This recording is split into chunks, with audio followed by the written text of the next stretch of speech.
Welcome to today's podcast, where we blend ancient wisdom from the East with modern science from the West to help you thrive after 60. Today's episode might just save your life. Every year, hundreds of thousands of seniors suffer strokes, many without warning, many caught completely off guard. But what if the earliest signs were hiding in plain sight?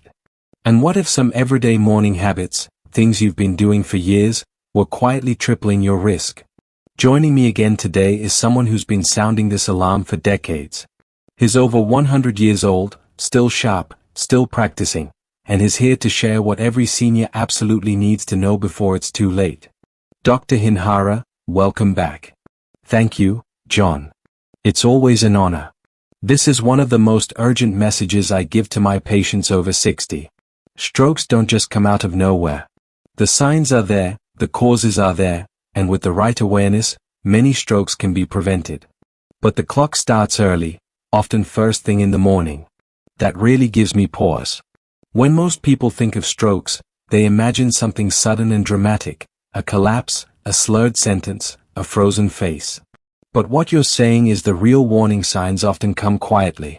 And they show up when we least expect them, while brushing our teeth, tying our shoes, pouring that first cup of coffee. Exactly. That's why this conversation matters so much. It's not just about the emergencies you see on the news. It's about the tiny clues, the subtle signals your body sends long before a stroke ever happens. Today, we're going to uncover those first signs, the ones most people completely miss. We'll also walk through the worst morning habits I see in seniors that silently increase stroke risk. Some of these might surprise you. And I'll tell you right now, the final two are the most dangerous and the most overlooked. So, if you're over 60, or love someone who is, I urge you to stay with us until the very end. This isn't just about prevention. It's about protection. And every single change we discuss today could be the difference between a normal morning and a life-changing event. So then, Dr. Hinohara, what's the very first sign you tell your patients to watch for? It's not pain or it's not dizziness. It's something much more subtle, and in many ways, far more dangerous because of it. For many seniors, the first real sign of a stroke is a sudden change in coordination. You reach for your toothbrush, and your hand doesn't land where it should. You lift your tea, and it dribbles slightly. You try to button a shirt, and your fingers just feel off. Not paralyzed. Not numb. Just wrong. These aren't dramatic symptoms. That's exactly why they get ignored. But they're neurological. Your brain controls every precise movement. So when something feels clumsy, lagging, or uncoordinated, that's not just aging. That could be a sign of interrupted blood flow in the brain. Have you ever seen this in one of your patients? Absolutely. I had a patient once, 74 years old. Retired accountant. Very sharp. He didn't come in because he was ill. He came in because he said, "I've been dropping my keys more than usual. My wife noticed I've been fumbling with buttons. I thought it might be arthritis." But I asked a few more questions. He also mentioned a strange moment earlier that week. He tried to write a grocery list and forgot how to spell the word milk. Just blanked. No headache, no slurred speech. But something was off. We ran a scan and found he had suffered a small TIA, a mini-stroke, just days before. The next 48 hours were critical. We adjusted his medication, improved his hydration and diet, and kept a close eye on his blood pressure. He never had a full stroke, because we caught the warning. And that's the key, isn't it? Catching it before it becomes irreversible. Exactly. A study published in The Lancet Neurology followed patients after TIAs and found that the first 48 hours are the highest risk window. But if a patient receives care during that time, the risk of a major stroke drops by more than 80%. That's how fast you need to act, and how fast you can change the outcome. That's incredibly sobering and empowering. Because it means awareness, just noticing something's off, can literally save your brain. Yes. But only if you know what to look for and when to look for it. Let's talk about the when. You've said before that the most dangerous time for a stroke isn't in the middle of a stressful day, it's actually first thing in the morning. Why is that? Because your brain wakes up before you do. And for most people over 60, that first hour after waking is when your body is most vulnerable. Here's why. While you sleep, your body becomes dehydrated. You've gone 6 to 8 hours with no water. Your blood thickens slightly. Cortisol, the stress hormone, spikes sharply at dawn. And for many seniors, blood pressure surges at the same time. That creates the perfect storm: thick blood, tight vessels, and a pressure spike through aging arteries. Now add in the way most people start their day: rushed, distracted, with the wrong habits, and stroke risk quietly triples. Let's talk about those habits, because I know a lot of them are going to sound familiar to our listeners. And that's the point, isn't it? Yes. These habits are common, cultural, convenient. But after 60, convenience can come at a cost. And the first habit is one of the most overlooked: skipping water. Most seniors wake up and go straight for coffee. Maybe they brush their teeth, check their phone, pour a cup, and start the day. But they don't drink water. And that's a mistake, one of the biggest. After 8 hours of sleep, your blood is like a sponge that hasn't seen a drop of water. That raises viscosity, the thickness of the blood. And thicker blood moves slower, clots more easily, and puts extra stress on your heart and brain. One study published in the European Journal of Neurology found that low morning hydration was a contributing factor in 48% of first-time ischemic strokes. Nearly half. Not diet. Not genetics. Just dehydration. So what should someone do the moment they wake up? Before anything else, drink water. Room temperature or warm. Not ice cold. 1 full glass, before the coffee, before the pills, before the news. You're not just rehydrating your mouth. You're rehydrating your brain. And after water, what's the next habit you warn your patients about? Sudden movement. Most people don't realize how fragile the cardiovascular system is when you first wake up. They hear the alarm, sit up fast, swing their legs over the bed, and stand right up. They hear the alarm, sit up fast, swing their legs over the bed, and stand right up. But that quick shift, from lying down to standing, can cause a sudden drop or spike in blood pressure. And for seniors, that fluctuation can trigger dizziness, disorientation, or worse, a vascular event. Instead, take 60 seconds. Breathe deeply. Move your ankles in circles, stretch your fingers, roll your shoulders. Wake your body slowly. Then sit up. Wait. Plant your feet firmly. And stand. Those extra moments are not wasted time, they're life-saving transitions. So many of us are in a rush, even in retirement. But you're saying that slowing down could actually protect the brain. Exactly. Your body is no longer built for speed, it's built for rhythm. And speaking of rhythm, that brings me to the next harmful habit: skipping breakfast. A lot of people think it's healthy to wait until later to eat. Intermittent fasting, black coffee, nothing until noon. But for seniors, that can backfire, especially in the morning, when your brain is already under pressure. Your glucose is low. Your body's been fasting for 8 to 10 hours. Without nourishment, your brain struggles to maintain function, your mood dips, and blood sugar imbalances increase stroke risk. What's your recommendation then? Eat something light but nourishing. Think protein and hydration, like a boiled egg, a banana, some plain yogurt with a few almonds, or a warm bowl of oatmeal. Nothing heavy, nothing greasy. But something. So we've got: hydrate first, move slowly, eat early. What's next? Avoid morning stress. And that includes your phone. Too many seniors reach for their phone first thing. News alerts, stressful emails, social media, these spike your stress hormones immediately. Cortisol surges, your heart rate jumps, and that cascade hits an already vulnerable system. Instead, I recommend a tech-free first hour. No screens. No scrolling. Start your morning with silence, prayer, journaling, or even just sitting near a window and breathing. Let your nervous system wake up with calm, not chaos. That's such an important point. The way we start the day sets the tone for the rest of it. What's the final habit, the one you said is most dangerous and most overlooked? Holding your breath. It sounds strange, but many seniors unknowingly hold their breath during small moments of focus or strain. Bending over to tie shoes. reaching for something on a high shelf, sitting on the toilet, even brushing their teeth. It's called the Valsalva maneuver, and when you hold your breath and strain, it spikes your internal pressure dramatically. That can cause a sudden rupture in a blood vessel, particularly in aging arteries or already weakened areas of the brain.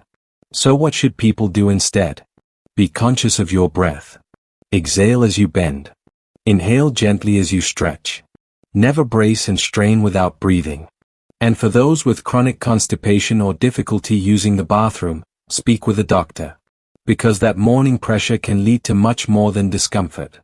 That's incredibly eye-opening. Just to recap, the 5 silent habits that can increase stroke risk in the morning are: skipping water, getting up too fast, skipping breakfast, starting the day with stress or screens, holding your breath during strain. Exactly. Each one might seem small, but together they create a storm. And the good news? Every one of these is within your control. That's the most powerful takeaway. This isn't about fear, it's about awareness. Because stroke doesn't always begin with drama. Sometimes, it begins with dribbling tea, or a missed button, or skipping a glass of water. Right.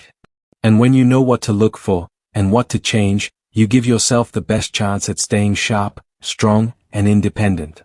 Dr. Hinohara, thank you again for your insight and your passion. Any final word for our listeners over 60? Yes. Listen to your body. It whispers before it screams. And when you honor those whispers, you may never have to face the storm. That hits me harder than I expected, because I think about how many mornings I've started with coffee and nothing else. No water. No pause. Just straight into caffeine and cortisol. And I know I'm not alone in that. You're not. It's what most people do. But your brain doesn't want stimulation first. It wants circulation. And that doesn't start with coffee. It starts with hydration.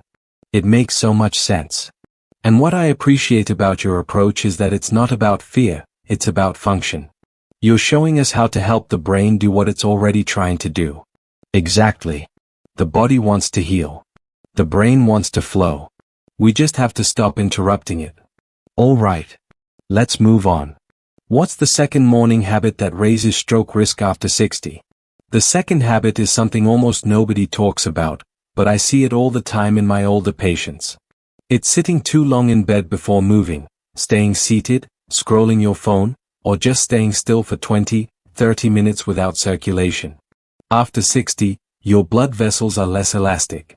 If you go from hours of lying down to just sitting motionless, especially without movement, blood pools in the lower body. That slows return to the heart. It reduces brain perfusion. And for someone with plaque or clot risk, it can be the trigger. That's unexpected, because we think of lounging in bed as restful. But what you're saying is, it's a vascular bottleneck. Exactly. The heart has to work harder to recirculate blood that's been pooling. And if blood pressure surges, or if a clot has formed in a leg, those first movements can send it upward. I've seen strokes happen in the bathroom because people went from lying to straining without a proper transition. So, what's the safer alternative? Wake up slowly, but move early. Do ankle rolls while still lying down. Flex your toes. Then, when you sit up, do shoulder circles, neck rolls, stand up gently. This gets blood moving upward again, safely, gradually.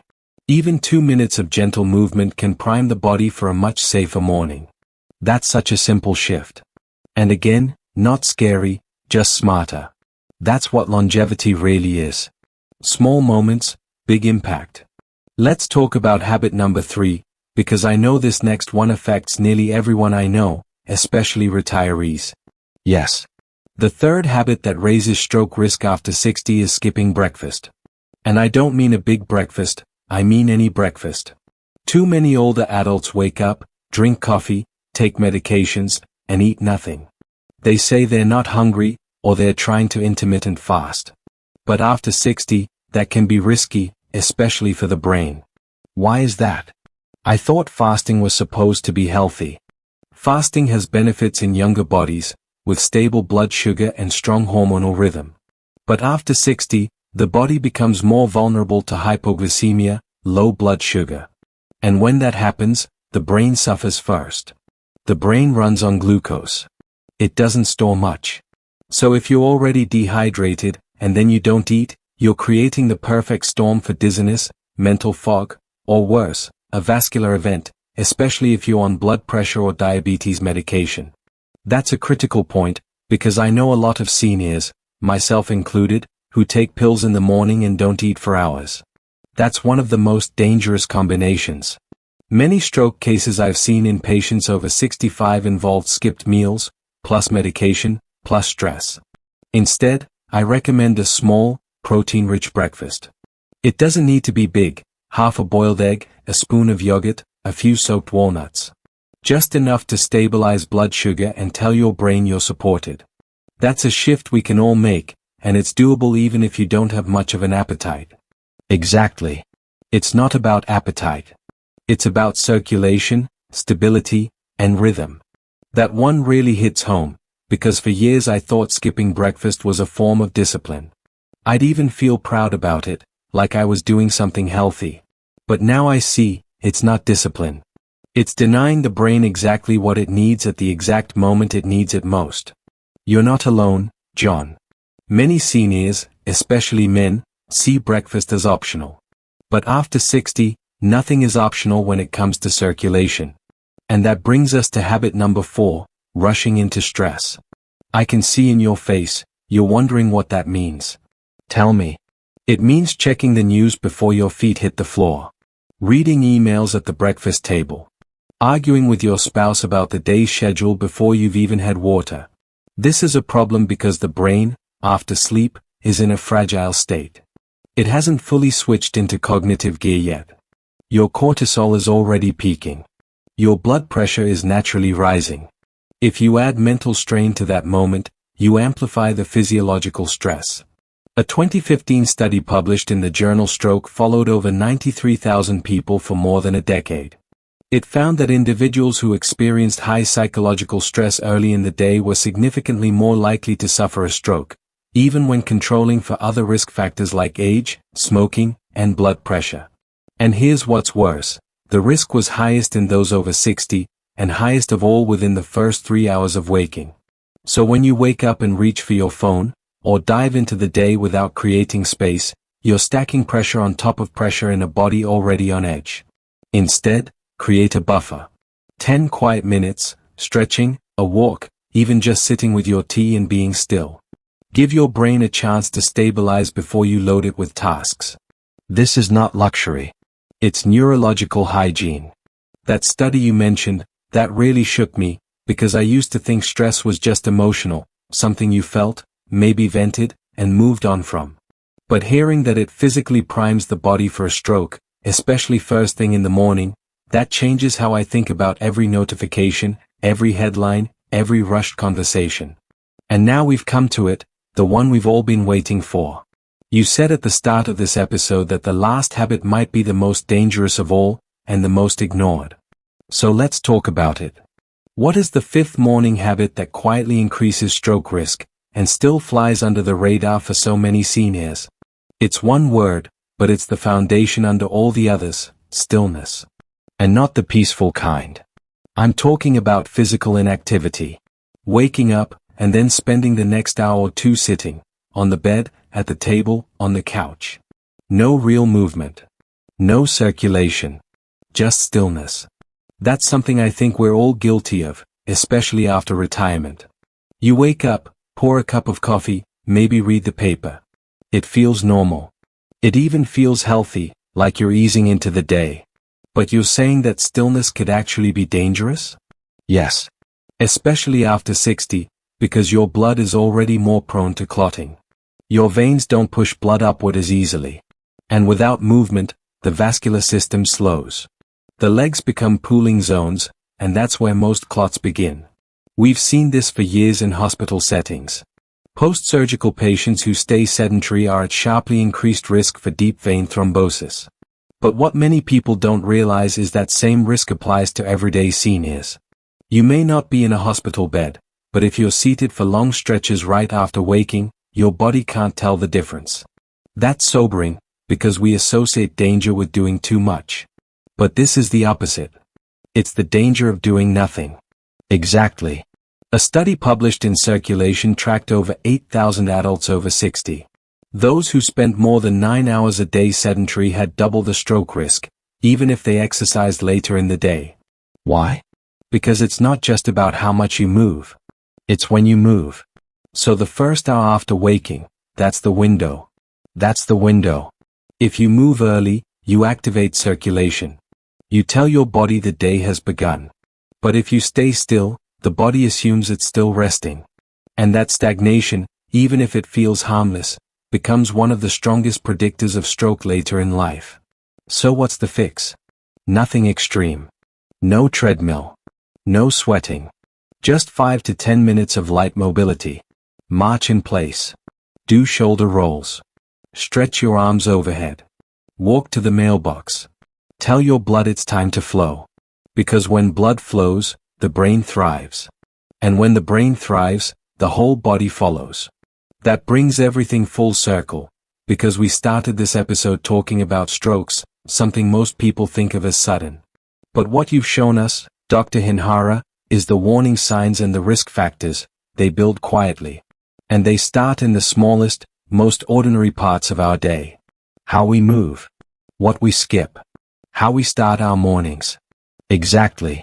Health after 60 is not about dramatic change. It's about consistent awareness. The brain is not asking you to be perfect. It's asking you to pay attention. And that's what I hope everyone listening today will take away. You don't need a new supplement. You don't need a new gadget. You just need to stop ignoring what your body's been trying to tell you all along. Dr. Hinohara, final word goes to you. If you could leave our listeners with one last line, what would it be? Like, subscribe, and see you next time.